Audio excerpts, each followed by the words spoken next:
Episode 3. What is life really like in a sport? Okay, just sport. Just sport? In Season 2, Episode 3, Trajce chimes in with the fact that bouldering is now an Olympic sport. It's time to crush the yellow, blue, yellow, white and black in bouldering, whatever that means. What about when the sporting field is your workplace, or when the tennis court is your workplace? Aggression and the will to fight is part of the game, says Sara. We love our sport, says Alan. In football, a shoulder charge tackle, unfortunately, can cause a fatality. And we unpack those issues. The worker's condition was determined to be incompatible with life, and that was a confronting statement for Sara. Tragic indeed. We present findings of an inquest. What are the unlikely material unwanted events when examining work events? Asks Sara. And this question is really important for this episode. Well, Trajce was berated by John McEnroe, apparently. Well, you have to listen to find out what that was all about. This episode contains a reference to a fatality. Some listeners may find its contents distressing. Hello and welcome to the Why Work podcast series. You are listening to Trajce Vitkovsky, Sara Pizzell and Alan Girl. We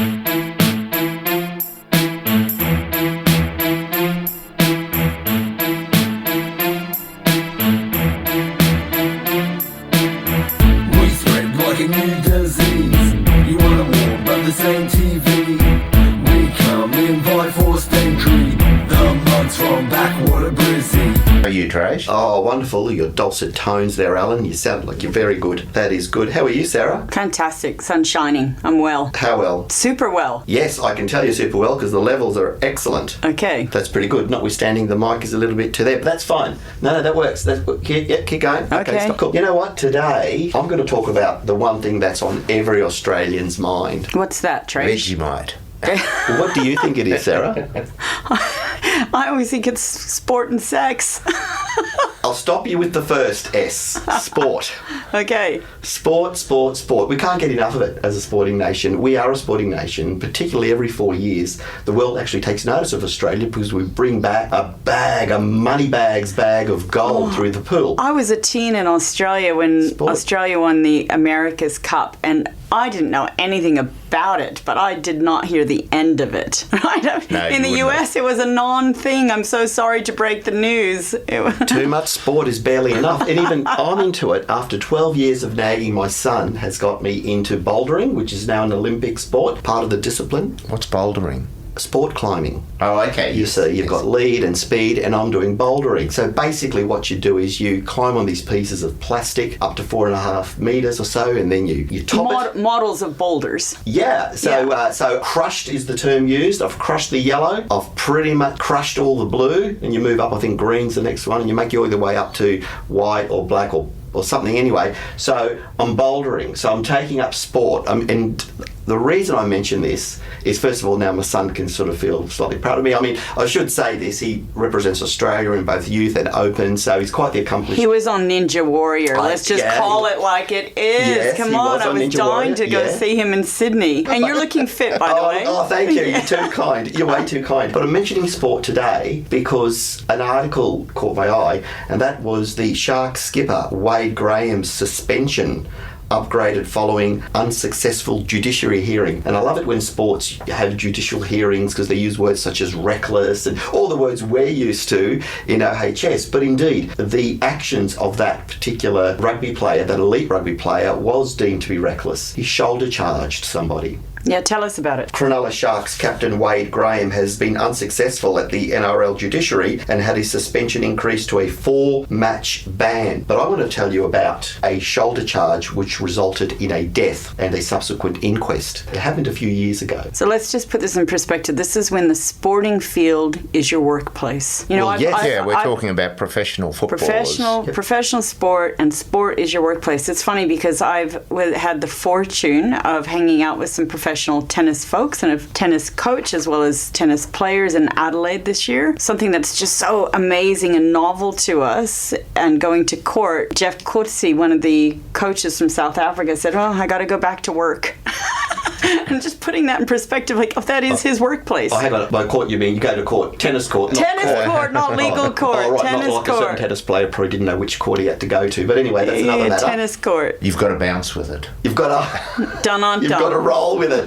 No. We had so much fun watching these live matches. But why did that trigger for you workplace? I'm talking about sport, but why did you contextualise it in terms of a workplace? Do you see... He said that. He said, I've got to go back to work. And for us, we were just so thrilled to be there, and the energy and the dynamic, but then you put it in perspective that is his job, and he needs a little break from that sometimes too, even though he's incredibly committed and working non-stop. He's known as one of the world's great doubles tennis coaches, and I've got a story about that later once you tell your story. He's miraculous. So you've used the words job, you've used the word workplace, you said it sees it as his work. So you may as well say, has he conducted a risk assessment? For himself and others, he's a coach. He's got a lot of responsibility. I mention it because that article caught my eye with the 4-ban suspension. 10 years ago, the shoulder charge, in terms of the rugby's code, was banned. Do you know what a shoulder charge is, Alan? Yes, I do. Tell me about it. Let's explain to the listeners, because I'm sure my sister probably doesn't know. I'm not going to charge? risk that. There'll be too many people who are experts on this. Tell me what a shoulder charge is. Suffice to say is it's a manoeuvre on the pitch, and it's just illegal. So you've obviously charged with your shoulder, and anyway, you can't do it. You can't do it, and it's deemed to be, the words, as I said, used by the various codes.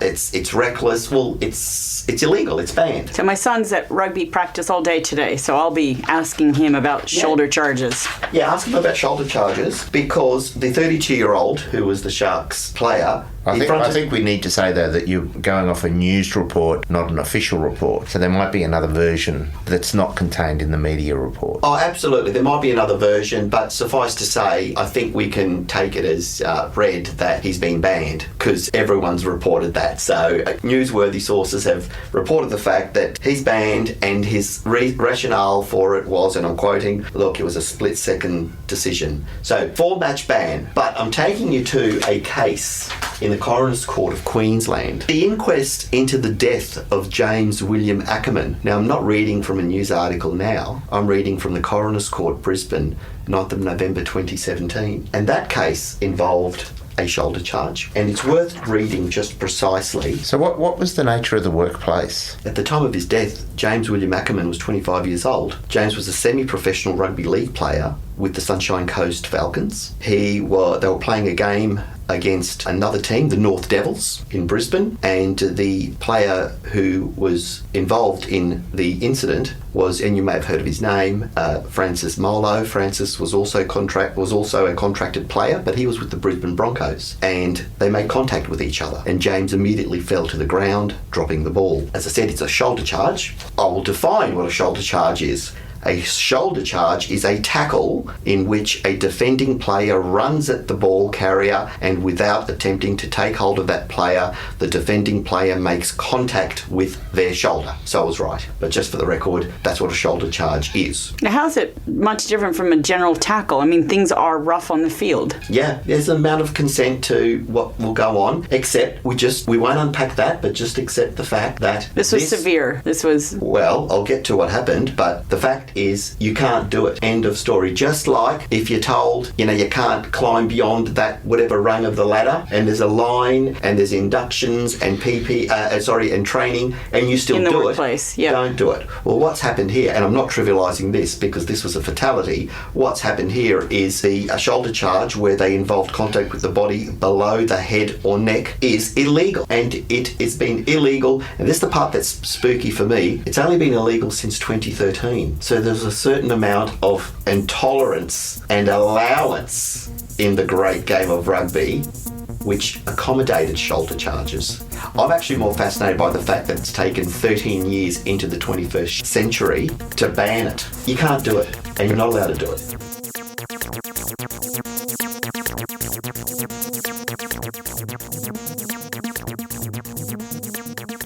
So what happened in that case, Trajce? Well, as I said, he came into contact with the other player. They made hard contact with each other. Sometimes it's hard to imagine how it can't be hard contact when you watch rugby. So they've made hard contact with each other. The referee called time out, concerned that James might be concussed. Very quickly he realised the injury was serious. James was obviously struggling to breathe and was otherwise unresponsive. A doctor came onto the field and an ambulance was called. All right, so Trajce, I've had to look at what is a shoulder charge, and it's essentially a tackling technique where the defender charges the other player without attempting to tackle them, to hold on to them. No grab or hold of the ball carrier. So they're just literally like a bull charged through a china shop. Emergency medical treatment was provided to James at the ground and then at the Royal Brisbane Women's Hospital where James was taken. James was experiencing bleeding to the brain and was placed in an induced coma. Over the next 2 days, it became apparent that James' condition was incompatible with life. Incompatible with life. That's such a strong statement right there. Yeah, And a decision was made in consultation with James' family to terminate life support. Now, this has gained a fair bit of media over the last few years, but I'm reading straight from the Court of Record. The reason why I mention this case is that the coroner considered all the material provided by QPS and whether action was going to be taken or not. And Queensland Police Service? That's correct, right. Queensland Police Service, and also considered what action, if any, the Work Health and Safety Inspectorate was going to take. So this was duly considered broad fact-finding mission, but risk assessments, and getting back to your earlier point, risk assessments, football pitches, a workplace, it strikes me that pretty much any activity, anything that we do, well, we're performing this activity, first of all, we need to ask, is it in the context of a workplace? And therefore, if it is, then yes, risk assessment has to come into our vocabulary. Yeah, so that discussion about work from anywhere. And Trajce, I'm going to keep going back to this. I've said this a few times, but it's not only risk assessment, it's looking at material unwanted events that are high consequence that can create catastrophes, fatalities, or disablement that often don't rate incredibly high in a risk assessment because they're improbable. So you start to remove that probability assessment and say, what's the shit that can make the headline? What's the stuff we really have to watch, even if it is unlikely and doesn't happen frequently? And this is obviously one of them. It's been outlawed. Yeah, so just to recap on that definition, the QRL Major Competitions Judiciary Code says this: a player is guilty of misconduct if he carelessly, recklessly, or intentionally makes forceful contact between any part of his body and the head or neck of an opposing player and or causes or contributes to any forceful movement of or impact to the head or neck of an opposing player when affecting or attempting to affect the shoulder charge, that is, using the shoulder and or upper arm tucked into the side without at the same time using the arms and or hands to tackle or otherwise take hold of the opposing player. So that's been in force only for the last 10 years. It's interesting that the words, that the nomenclature, the syntax, reckless, intention, these are all codified terms used both in the Criminal Code as well as the Work Health and Safety Act. Well, let's just go on a tangent here because you're talking about the sport field being a workplace, and then when we have a conventional workplace, we talk about, no bullying, no harassment. In fact, we don't even want incivility right through to aggression. And yet here is a workplace where aggression is part of the game. The adrenaline, right? The will to fight is what you often need to win a game. Yet we have to ask for a match. risk assessment. I actually find this really interesting because as a community, we love our sport and we love football. Passionately. And football is the codes do as much as they can to make the sport safe, but there's always an underlying risk. Once you go out on that field, you can be concussed, you can be hit.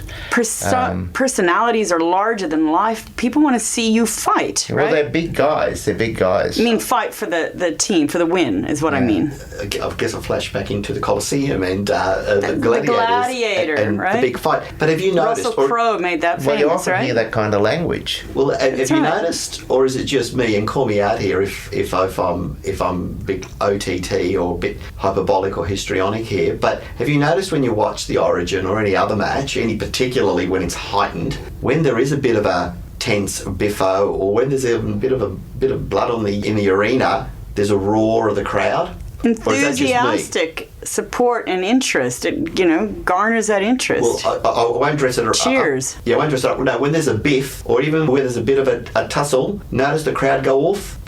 Absolutely. So we've got, I find the law very clunky on this stuff because if you were to go to an industrial workplace, or a factory or a white-collar workplace, there would be just no tolerance whatsoever for the risk of physical conflict and the risk of physical impact.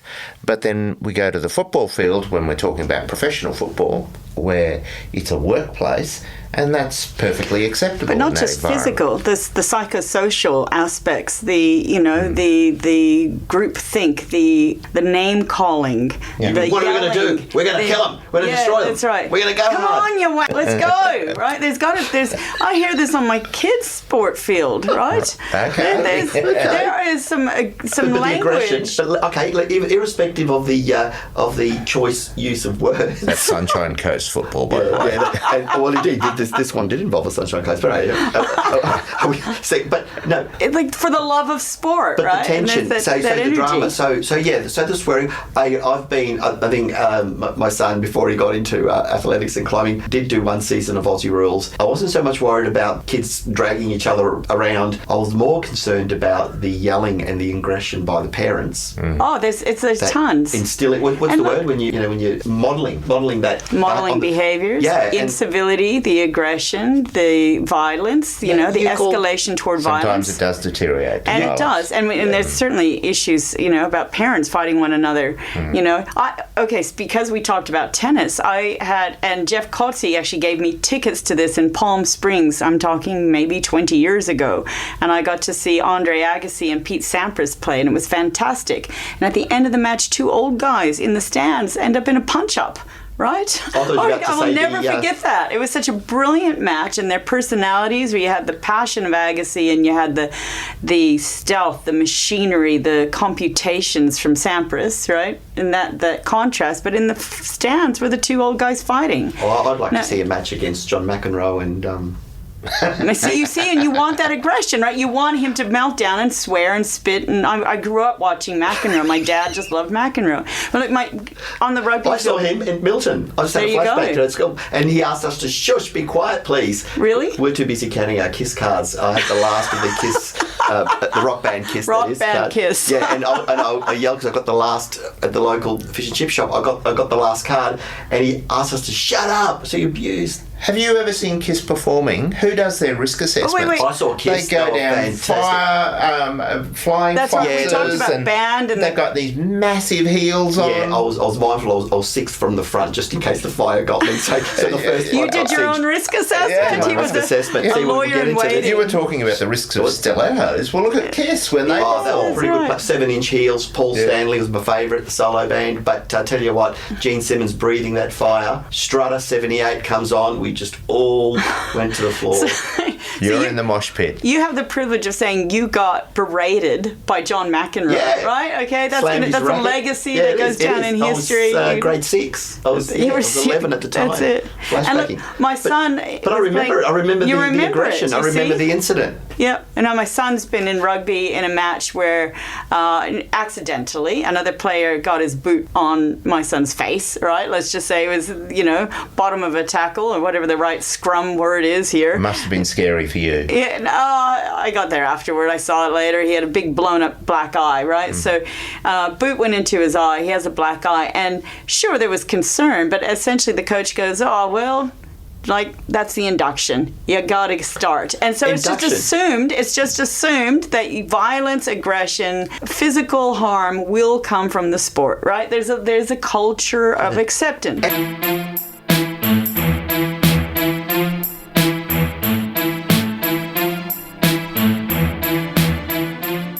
We hope you enjoyed that episode of Why Work. You've been listening to Trajce, Sara and Alan. And if you'd like to know more about some of the things we've talked about today, please subscribe and we'd be more than happy to provide you with information, names of cases and other things that may interest you. Please be aware that none of the matters we've talked about today should be construed as legal advice or any other type of advice. We're just here to talk about all things related to work. See you next time. So beware, you're dealing with the deadly serious, mysterious audio manuscript of a team ready and equipped.